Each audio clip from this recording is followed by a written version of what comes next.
নবী মুহাম্মদুর রাসূলুল্লাহ সাল্লাল্লাহু আলাইহি ওয়াসাল্লামের জীবনী এক বিস্তৃত বিশাল জীবনী।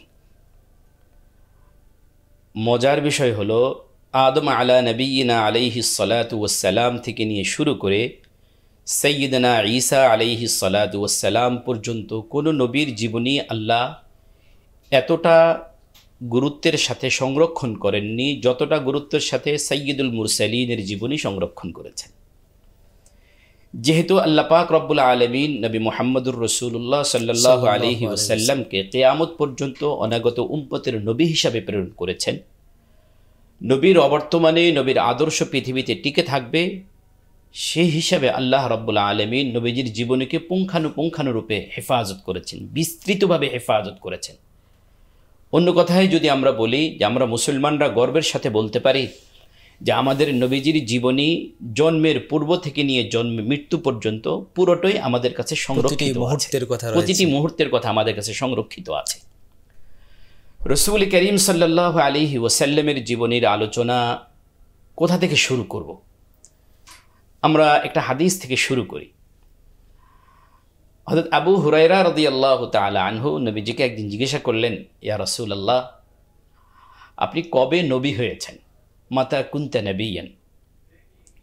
এই প্রশ্নের স্বাভাবিক উত্তর তো ছিল যে 40 বছর বয়সে গারে হেরায় আমার কাছে জিবরিল এসেছে, আমি নবী হয়েছি। কিন্তু নবীজি সাল্লাল্লাহু আলাইহি ওয়াসাল্লাম একটা ব্যতিক্রম উত্তর দিলেন। নবীজি বললেন, কুনতু নবিয়ান ওয়া আদামু বাইনাল মাই ওয়াত তিন, যে আমি তখনও নবী হিসাবে আল্লাহ রাব্বুল আলামিনের কাছে স্বীকৃত ছিলাম যখন আদম আলাইহিস সালাতু ওয়াসসালামের কাহিনী শুরু হয়নি। আদম আলাইহিস সালাম মাটি এবং পানির মাঝে ছিলেন।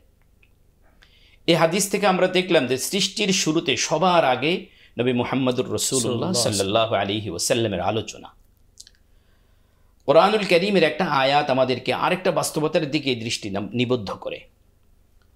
এক আয়াতে আল্লাহ রাব্বুল আলামিন বলেন, ওয়াইদ আখাযাল্লাহু মিসাকান নাবিয়্যিনা লামা আতাইতুকুম মিন কিতাবিন ওয়া হিকমা সুম্মা জাআকুম রাসূলুম মুসাদ্দিকুল লিমা মাআকুম লাতু'মিনুন্না বিহি ওয়া লাতানসুরুন্না قال أأقررتم وأخذتم على ذلكم إصري قالوا أقررنا قال فاشهدوا وأنا معكم من الشاهدين। এই আয়াতের ব্যাখ্যায় যাওয়ার সুযোগ নেই, বাকি এই আয়াতকে প্রেক্ষাপট ধরে আমরা একটা কথা বলতে পারি। আদম আলা নবিয়িনা আলাইহিস সালাতু ওয়াসসালামকে সৃষ্টির পরে আল্লাহ রাব্বুল আলামিন সমস্ত বনি আদমের রূহগুলোকে সৃষ্টি করার পরে সকলের কাছ থেকে তাওহীদ এবং রুবুবিয়্যতের উপরে আল্লাহ পাক স্বীকৃতি নিয়েছিলেন। যেখানে আলাস্তু বিরব্বিকুম বলা হয়েছিল, আমরা বলেছিলাম বালা। এই স্বীকৃতির পরে আল্লাহ রাব্বুল আলামিন শুধুমাত্র নবীদের রূহগুলোকে একসাথে জমা করেছেন। সমস্ত নবীদের রূহকে একসাথে জমা করে আল্লাহ পাক এই নবীদের রূহ থেকে নবী মুহাম্মদুর রাসূলুল্লাহ সাল্লাল্লাহু আলাইহি ওয়াসাল্লামের নবুয়তের পক্ষে নবীদের কাছ থেকে স্বীকৃতি নিয়েছেন। সমস্ত নবীরা সেদিন বলেছিলেন, কালু আকরারনা, আমরা সাক্ষী দিলাম। তখন আল্লাহ বলেন, ক্বালা ফাশহাদু, তোমরা সাক্ষী থাকো, ওয়া আনা মাআকুম মিনাশ শাহিদিন, আমিও তোমাদের সাথে সাক্ষী আছি। সৃষ্টির আদিতেই যেই নবীর নবুয়তের উপরে আল্লাহ পাক রব্বুল আলামিন স্বীকৃতি নিয়েছেন সে নবী সাইয়্যিদুল মুরসালিন নবী মুহাম্মদুর রাসূলুল্লাহ সাল্লাল্লাহু আলাইহি ওয়াসাল্লাম। রাসূল করিম সাল্লাল্লাহু আলাইহি ওয়াসাল্লাম সৃষ্টির শুরুতে এই যে আল্লাহ পাক রব্বুল আলামিন আলোচনা করলেন, আম্বিয়া আলাইহিস সালাতু ওয়াসসালাম স্বীকৃতি দিলেন, এই স্বীকৃতি শুধুমাত্র আলমে আরওয়াহে বা রূহের জগতেই সীমাবদ্ধ ছিল না, বরং আল্লাহ রাব্বুল আলামিন যতজন নবী প্রেরণ করেছেন প্রত্যেক নবী তার উম্মতকে এই শ্রেষ্ঠ নবী মুহাম্মদুর রাসূলুল্লাহ সাল্লাল্লাহু আলাইহি ওয়াসাল্লাম সম্পর্কে তার উম্মতকে সুসংবাদ দিয়েছেন। এক বর্ণনায় এরকম রয়েছে যে নবীজি বলেছেন, আমি সবার আগের নবী, কিন্তু প্রেরণের দিক থেকে সকলের শেষে পরিণত হয়েছে। যার কারণে আদম আলাইহিস সালাতু ওয়াসসালাম থেকে নিয়ে শুরু করে নবী ঈসা আলাইহিস সালাতু ওয়াসসালাম পর্যন্ত প্রত্যেক নবী তার কওমকে যেই নবী সম্পর্কে সুসংবাদ দিয়েছেন সেই নবী হলেন আমাদের পেয়ারা নবী মুহাম্মদুর রাসূলুল্লাহ সাল্লাল্লাহু আলাইহি ওয়াসাল্লাম।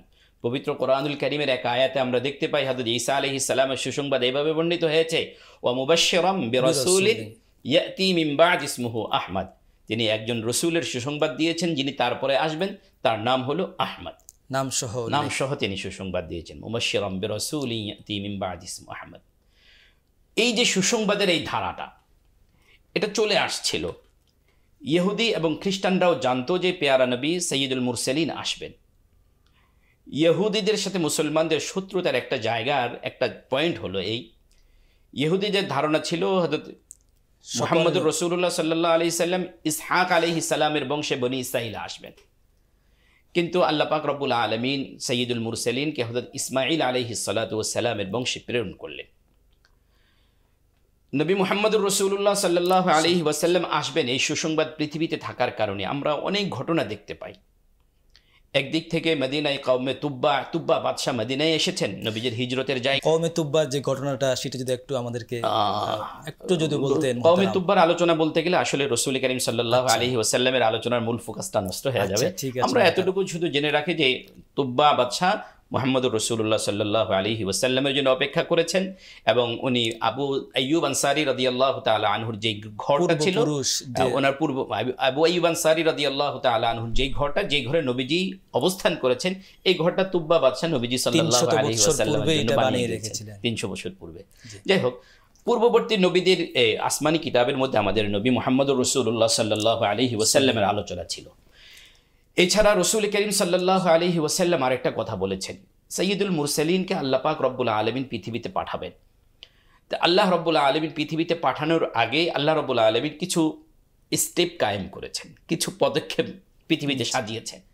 যেমন নবীজি সাল্লাল্লাহু আলাইহি ওয়াসাল্লামকে জিজ্ঞাসা করা হলো যে ইয়া রাসূলুল্লাহ, আপনার কিসছা কি, আপনার জীবনী বৃত্তান্ত কি? নবীজি বললেন আনা দুআ ও আবিনা ইব্রাহিম আলাইহিস সালাতু ওয়াস সালাম।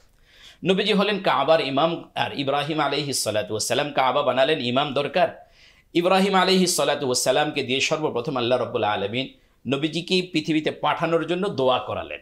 বুঝাতে চাইলেন যে আমার হাবিবকে না চাইলে আমি দেই নাই, আমার হাবিব এত দামি এত দামি এত দামি যে আমি এমনি মুফতে দেই না, আমার কাছ থেকে চেয়ে নিয়েছে খলিলুল্লাহ। এরপরে রাসূল করিম সাল্লাল্লাহু আলাইহি ওয়াসাল্লামকে পৃথিবীতে পাওয়ার জন্য দুইটা কোরবানি দিতে হয়েছে। নবীজি বলছেন আনাবনু যাবিহাইন, হাকিমের বর্ণনায় রয়েছে আনাবনু যাবিহাইন, আমি আমার পিতৃপুরুষদের মধ্যে দুইজন আল্লাহর নামে উৎসর্গিত হয়েছে। একজন তো হলেন হযরত ইসমাঈল আলাইহিস সালাতু ওয়াস সালাম, আরেকজন হলেন নবীজি সাল্লাল্লাহু আলাইহি ওয়াসাল্লামের বাবা আব্দুল্লাহ। আল্লাহু আকবার। নবীজির দাদা আব্দুল মুত্তালিব মান্যত করেছিলেন যে আমার যদি 10 জন সন্তান হয় তাহলে আমি তাদের একজনকেই আল্লাহর নামে কোরবানি করব। আল্লাহ রাব্বুল আলামিন ওনার এই মান্যত পূরণ করার জন্য ওনাকে 10 জন সন্তান দিলেন। 10 জন সন্তান যখন পূর্ণ হলো উনি ওনার মান্যত পুরা করতে চাইলেন, এখন কাকে কোরবানি করবেন? তো লটারি দিলেন, লটারিতে নবীজির বাবা হযরত আব্দুল্লাহ ওনার নাম আসলো। কিন্তু আব্দুল মুত্তালিব আব্দুল্লাহকে প্রচণ্ড রকম ভালোবাসতেন। উনি কি সবার ছোট? উনি সবার ছোট ছিলেন, সবার ছোট ছিলেন। এখানে একটা মজার বিষয় হলো আল্লাহ নবীজির অন্যান্য চাচাদের নাম আর নবীজির বাবার নামের মধ্যে তফাৎ আছে। নবীজির বাবার নাম হলো আব্দুল্লাহ। আল্লাহ যেন পৃথিবীবাসীকে বোঝাতে চাইলেন আমি আমার হাবিবকে আমার বান্দার ঘরে পাঠাইছি, আমার বান্দার ঘর।